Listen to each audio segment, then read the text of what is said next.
हाय, good morning, सत श्री अकाल, आदाब, नमस्कार।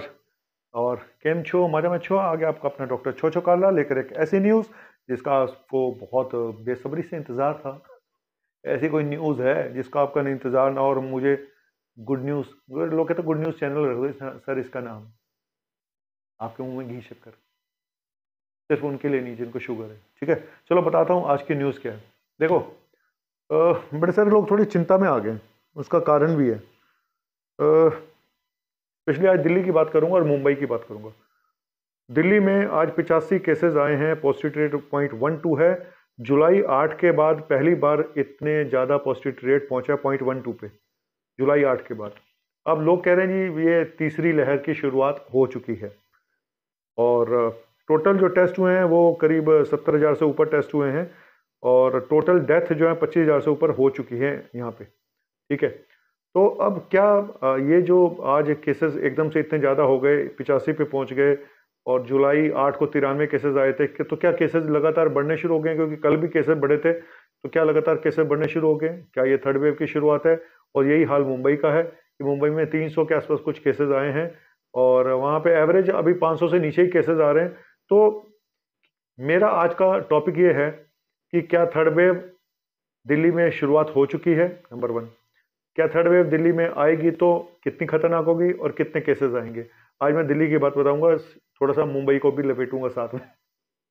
अच्छी खबर है यार मुंबई वालों, है बिड़ो, बुरा नहीं, अच्छा बताने का। आज सब अच्छा अच्छा बताने का, लेकिन फिर भी आप लोगों से बोलूंगा अपने गार्ड बांध के रखिएगा। वो वाला गार्ड नहीं, क्रिकेट वाला, मतलब दूसरा गार्ड। मतलब कि अपने सब मास्क वास्क सब लेके चलिएगा। इसमें कोई भी ढील नहीं देनी है, भले ही वैक्सीन लगी हो ना लगी हो। देखो, दिल्ली में और बिहार और मुंबई में सबसे अच्छी बात यह है अभी तक कि हमारा पॉजिटिविटी रेट 5% से काफ़ी नीचे है, पहली चीज़। सेकंड वेव, इंडिया में थर्ड वेव की बातें हो रही हैं। हालांकि अगर आप पैटर्न देखें तो महाराष्ट्र का पैटर्न एक जैसा ही चल रहा है, कोई बहुत ज़्यादा अंतर नहीं है। हालांकि जब सेकंड वेव आई थी तो वहाँ पे भी केसेस काफ़ी बढ़ गए थे, 60,000 70,000 तक हो गए थे। और मुंबई में हालांकि उतने केसेस नहीं बढ़े थे जितने दिल्ली में थे। मुंबई के हाईएस्ट केसेस 10,000 के आसपास गए थे, मुंबई और दिल्ली के 30,000 तक चले गए थे। तो अब अगर थर्ड वेव आती है, चलो मान लेते हैं एक बार को कि अगर थर्ड वेव आती है तो दिल्ली का क्या होगा, मुंबई का क्या होगा? देखो, पहली चीज कि अभी तो थर्ड वेव की कोई आहट मुझे नजर नहीं आ रही है, क्योंकि एक दो दिन में ये केसेस अगर थोड़े बहुत ऊपर नीचे हुए तो इसके बेस पे आप नहीं कह सकते, पहली चीज। दूसरी चीज, अभी भी 0.12% पॉजिटिविटी रेट है दिल्ली का, और इतना ही रेट है ऑलमोस्ट मुंबई का, क्योंकि मुंबई की पॉपुलेशन दिल्ली से ज़्यादा है। लेकिन अगर थर्ड वेव आती है तो दिल्ली मुंबई का क्या होगा? मैंने एक अनुमान लगाया। देखो, सपोज कि ये बताया जा रहा है कि जहाँ पे भी थर्ड वेव आई है, जैसे यूएस में भी आई है, तो केसेस सेकंड वेव से करीब करीब करीब एक चौथाई के बराबर है, 1/4 के बराबर है। उस हिसाब से दिल्ली में, अब दिल्ली का एक्चुअली क्या सीरो सर्वे हुआ, आपने देखा सबसे ज़्यादा पॉजिटिविटी रेट मध्य प्रदेश का आया, मतलब कि मध्य प्रदेश में केसेस बहुत ज़्यादा आए थे, सीधी सी बात है। जहाँ सीरो सर्वे में रेट कम आया, परसेंटेज कम आई, जैसे कि केरला में, तो वहाँ पे केसेस कम आए थे। तो नो डाउट केरला का मैनेजमेंट अच्छा रहा, मैं इसमें कोई भी दो राय नहीं है। ठीक है, कहते हैं कि गिलास आधा भरा हुआ या आधा खाली है, वो आपका देखने का नजरिया है। लेकिन केरला में केसेस इसलिए बढ़ रहे हैं क्योंकि वहाँ पे अभी बहुत सारी पॉपुलेशन अभी भी वल्नरेबल है, और भी बड़े सारे रीजन है वहाँ पे केसेस बढ़ने के। और दिल्ली में मुझे लगता है, क्योंकि सीरो सर्वे में दिल्ली का अभी तक कोई जिक्र नहीं है कि दिल्ली में पॉजिटिविटी रेट कितना रहा, ये अभी तक नहीं पता है। दिल्ली में एंटीबॉडीज कितने लोगों में बनी, अभी तक नहीं पता है। एवरेज जो इंडिया का जो सीरो सर्वे में रेट निकला वो था 67 पॉइंट करीब 8 के आसपास, यानी 68% लोगों में एंटीबॉडी पाई गई। दिल्ली में मुझे ऐसा लगता है, मेरा अपना पर्सनली मामला है कि दिल्ली में 70% से तो ऊपर ही एंटीबॉडी निकलेंगी, ये मेरा मानना है। और क्योंकि नंबर ऑफ अगर डेथ निकालें तो सबसे ज़्यादा दिल्ली में हुई, ऑक्सीजन की शॉर्टेज दिल्ली में हुई। खाली ऑक्सीजन की शॉर्टेज ही एक वो नहीं है, क्योंकि हो सकता है हमारे यहाँ ऑक्सीजन प्लांट नहीं है, बाकी जगहों पे ऑक्सीजन प्लांट हैं, झारखंड में और छत्तीसगढ़ में, तो वहाँ पे इतनी कमी नहीं हुई। लेकिन डॉक्टर्स की डेथ इतनी ज़्यादा होना बिहार में, यूपी में और दिल्ली में और राजस्थान में, ये शो कर रहा था कि यहाँ पे केसेस बहुत ज़्यादा आए हैं। तो मेरा अपना मानना है कि ये जो स्टेट्स हैं, स्पेशली दिल्ली की आज बात कर रहा हूँ, कि दिल्ली में अगर थर्ड वेव आती है तो दिल्ली और मुंबई में थर्ड वेव उस पूरे कंट्री में जितने केसेस आए उनसे कम होगी। अगर पूरे कंट्री में जितने वेव पेशेंट आएंगे थर्ड वेव में, तो दिल्ली और मुंबई में उतने केसेस नहीं आएंगे। पहली चीज, अगर पूरे इंडिया में हम मान के भी चलें थर्ड वेव आती है, तो हमारा पीक 4 लाख के आसपास गया था। अगला पीक जाने की उम्मीद है 1 से 1.5 लाख मैक्सिमम, यानी कि ऑलमोस्ट 1/4 से 1/3। अगर बहुत ज़्यादा खराब रहे तो 1.5 लाख, नहीं तो 1 लाख के आसपास केसेस आ सकते हैं। दिल्ली में मैक्सिमम केसेस 30,000 तक गए थे। अगर हम मान के चलें कि 1/4 अगर लगाएं 30,000 का, तो बैठता है करीब करीब कितना, 7-8 हज़ार के आसपास। ठीक है, तो 7-8 हज़ार तक हमारे केसेस आ सकते हैं। ये खराब सिनेरियो मैं बता रहा हूँ, क्योंकि दिल्ली में मुझे लगता है कि दिल्ली में काफ़ी लोगों को ऑलरेडी हो चुका है। तो दिल्ली में मुझे लगता है कि पीक अगर जाएगा दिल्ली का, तो मैक्सिमम और मिनिमम 5 से 10 हज़ार से ऊपर केसेस नहीं आने चाहिए दिल्ली में। ये मेरा अपना एक प्रिडिक्शन है।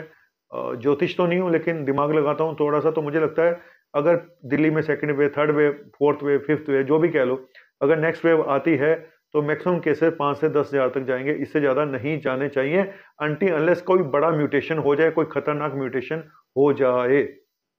बस सब कुछ म्यूटेशन पे डिपेंड करता है।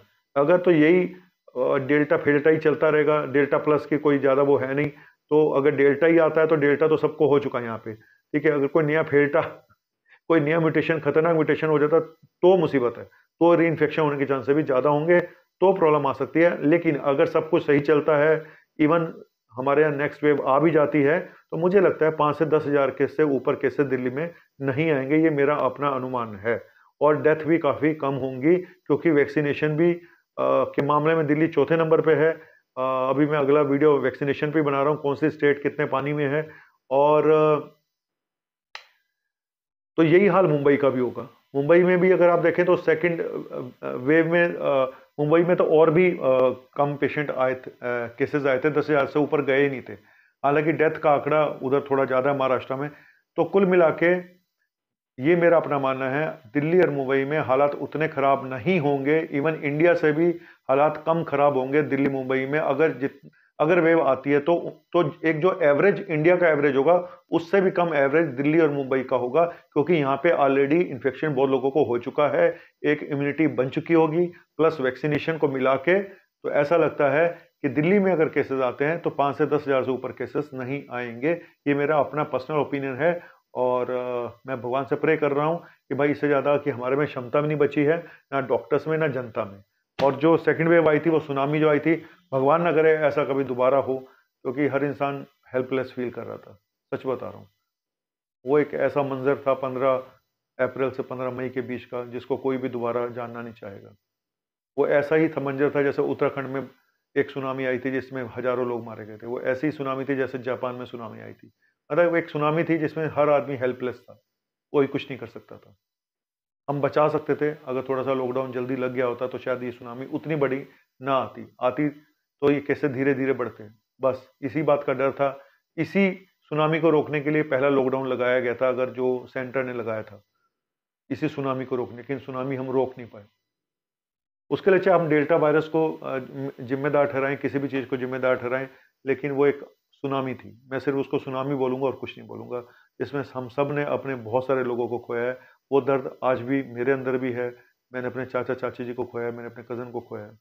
और क्या बोलूँ यार, चिट्ठी ना कोई संदेश, जाने वो कौन सा देश, जहाँ तुम चले गए।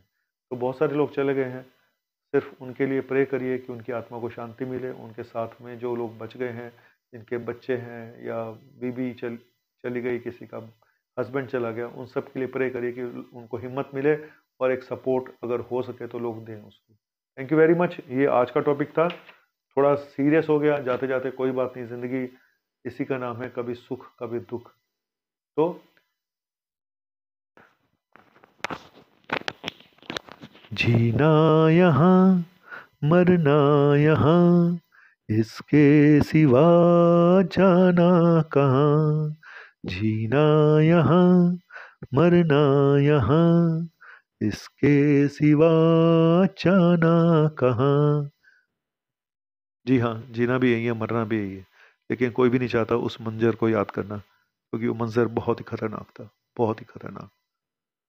सिर्फ प्रे करता हूँ कि प्लीज़ प्लीज़ प्लीज़ ऐसा दोबारा मत हो, नहीं। और सबक भी सीखना चाहिए हम सबको। Thank you very much. तो ये थी एक आज की पॉजिटिव न्यूज़। घबराइएगा मत, लेकिन अपने सारी चीज़ों को अभी भी होश में रहिएगा, जोश में मत गवाइएगा कि कुछ नहीं होगा, कुछ नहीं होगा। क्योंकि मैं मानता हूँ कि अगर 5 से 10 हज़ार केसेस भी आते हैं, 1000 केसेस भी आते हैं दिल्ली में, तो डेथ, आप सोच सकते हैं कि डेथ का आंकड़ा जो 300 कितना मैक्सिमम 300-400 तक चला गया था शायद, तो वो अगर 100 तक भी जाता तो भी काफ़ी लोग अपने, पता है भाई, जिसके घर में एक भी डेथ होती है बहुत ज़्यादा होती है, मान के चलो। तो इसीलिए अभी भी बोलूँगा अपना प्रिकॉशन रखें। और पता नहीं म्यूटेशन होगा नहीं होगा वायरस में, लेकिन अपने अंदर म्यूटेशन मत होने दें, अपनी हरकतों में म्यूटेशन मत होने दें। म्यूटेशन नहीं होना चाहिए हमारी हरकतों में, हमें वैसे ही रहना है जैसे हम वैक्सीन लगवाने से पहले थे, यानी कि अपना मास्क, सोशल डिस्टेंसिंग, सैनिटाइज़र सबको साथ लेके चलना पड़ेगा। Thank you very much. आपका अपना मुन्ना भाई, MBBS। बाय।